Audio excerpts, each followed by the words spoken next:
अस्सलाम वालेकुम फ्रेंड, कैसे आप सब लोग। उम्मीद करता हूँ खैरियत से होंगे। मैं हूँ मिस्त्री मिर्ज़ा असद उर्फ मोबाइल मिस्त्री और आप देख रहे हैं आपका अपना YouTube channel house construction. House construction में आपको वेलकम करता हूँ। तो फ्रेंड्स, जैसा कि आपको पता है कि घर की तामीर के मुतल्लिक हर स्टेप्स के बारे में मैं बता रहा हूँ। बुनियादों से मैंने शुरू किया था। इंशाल्लाह घर की तामीर मुकम्मल होने तक आपको जो है मैं गाइड करता रहूँगा।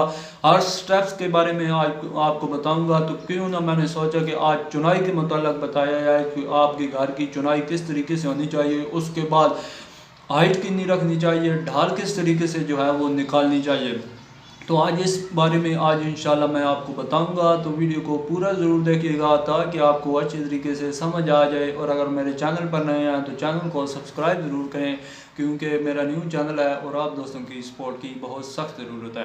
तो सबसे पहले पिछली वीडियो पर मुझसे एक व्यूवर ने पूछा था कि आइडियल हाइट कितनी होनी चाहिए। भाई जी, आइडियल हाइट कितनी रखनी चाहिए, हाइट कितनी रखनी चाहिए, ऊंचाई मकानों की कितनी रखनी चाहिए। तो आम तौर पर जो मिस्त्री हजरात रखते हैं वो 10 से 11 फुट रखी जाती है। 10 से 11 फुट ही ऊंचाई होती है जो आम तौर पर रखी जाती है।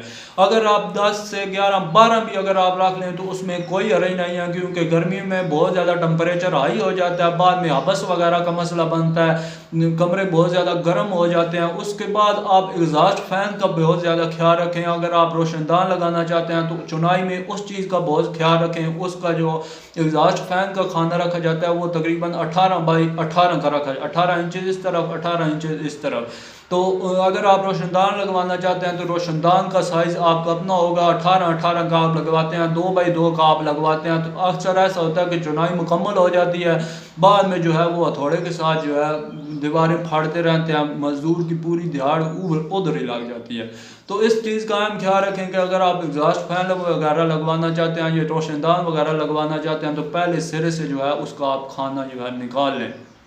उसके बाद अगर आप पहाड़ी इलाके से बिलोंग करते हैं या किसी बहुत ज़्यादा टेम्परेचर वाले इलाके से बिलोंग करते हैं तो आप 12 से 13 फुट भी हाइट रख लें, उसमें कोई हर्ज नहीं है। मैं चैलेंज के साथ कह सकता हूँ, क्योंकि टेम्परेचर बहुत ज़्यादा हाई होता है, हबस वगैरह का मसला बनता है। जब आपके एग्जॉस्ट फैन वगैरह लगेंगे, रोशनदान वगैरह लगेंगे, कमरों की हाइट अच्छी होगी तो कभी भी इंशाल्लाह आपको मतलब कोई प्रॉब्लम नहीं फेस करनी पड़ेगी। आपके कमरे जो हैं वो खुशगवार रहेंगे। उसके बाद दूसरा स्टेप्स आता है कि ढाल किस तरीके से निकालनी चाहिए। ढाल सबसे पहले मैं आपको यही रिकमेंड करूंगा कि अगर आप लंटर के ऊपर टाइलें लगवाना चाहते हैं जो कि टेम्परेचर की वजह से लगवाई जाती हैं, छत को ठंडा करने के लिए लगवाई जाती हैं, टाइलें गारे के साथ मिट्टी के साथ जो लगवाई जाती हैं, तो आप उसमें से डाल निकलवाएं। ना आप लेंटर में से डाल निकलवाएं, ना चुनाई में से डाल निकलवाएं। मैं आपको यही रिकमेंड करूंगा कि आप उसमें से डाल निकलवाएं। उससे आपका फ़ायदा होगा। उससे ये फ़ायदा होता है कि आपका छत भी ठंडा हो जाता है। उसके बाद अगर आपकी लीकिंग वगैरह कोई लेंटर वगैरह में तो है तो वो भी रुक जाती है, सेम वगैरह भी जो है वो रुक जाती है। तो अगर आप टाइलें मतलब नहीं लगवाना चाहते, अगर आप अफोर्ड नहीं कर सकते तो आप चुनाई में से डाल निकलवाएं।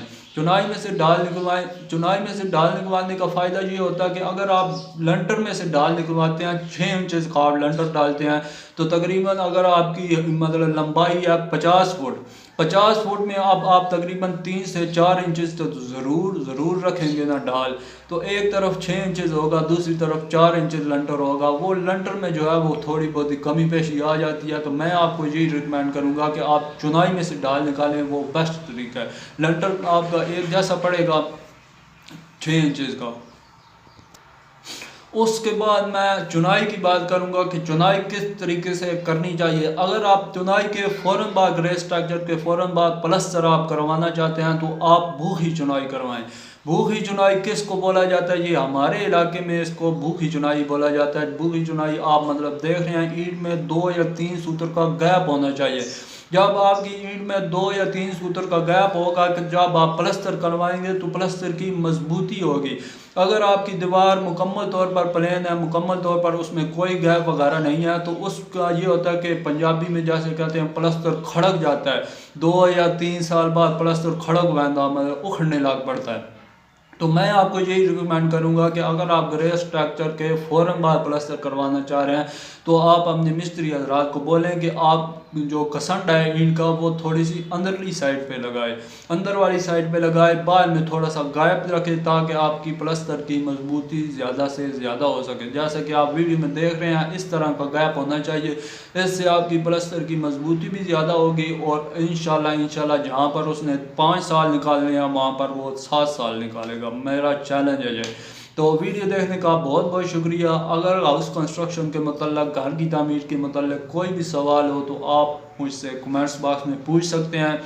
तो वीडियो अगर अच्छी लगे तो लाइक ज़रूर कीजिएगा और अगर चैनल पर नए हैं तो सब्सक्राइब ज़रूर करें। Thanks for watching.